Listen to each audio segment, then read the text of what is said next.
Solar flares may seem like faraway events, but they can damage satellites and even ground-based technologies and power grids.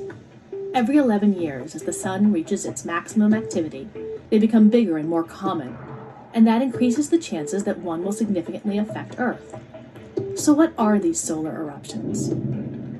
A solar flare is basically an explosion on the surface of the sun, ranging from minutes to hours in length. Large flares can release enough energy to power the entire United States for 1,000,000 years. Flares happen when the powerful magnetic fields in and around the sun reconnect. They are usually associated with active regions, often seen as sunspots, where the magnetic fields are strongest. Flares are classified according to their strength. The smallest ones are B class, followed by C, M, and X, the largest. Similar to the Richter scale for earthquakes, each letter represents a 10-fold increase in energy output. So an X is 10 times an M and 100 times a C. Within each letter class, there is a finer scale from 1 to 9, poles, and minor radiation storms that might endanger astronauts. It's the X-class flares that are the real juggernauts. Although X is the last letter, there are flares more than 10 times the power of an X1, so X-class flares can go higher than 9.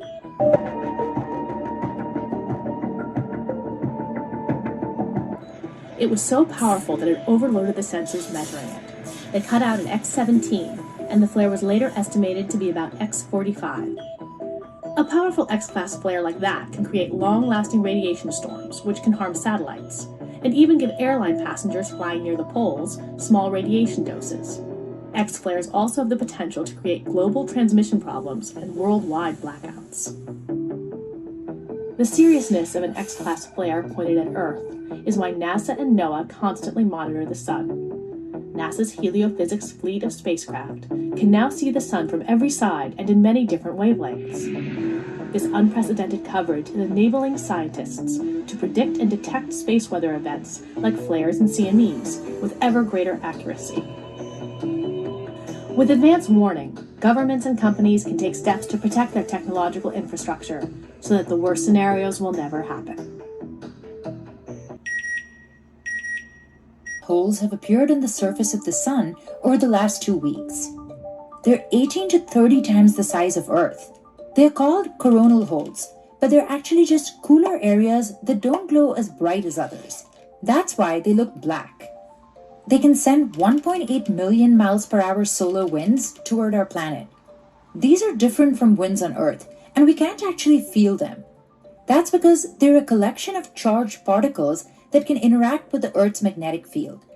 The strong winds can also create geomagnetic storms that could potentially damage satellites. But at the moment, scientists say these winds will likely just reveal stunning northern lights. Every 11 years, the sun goes through periods of low and high activity in its solar cycle. Right now, the star is growing more active, so coronal holes are showing up, but they usually appear on the sun's poles. These particular ones are near the sun's equator, which is on the same plane as Earth, so there's a higher chance solar winds will come our way.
Thanks for watching. Did you like this video? Then show your support by subscribing, ringing the bell and enabling notifications.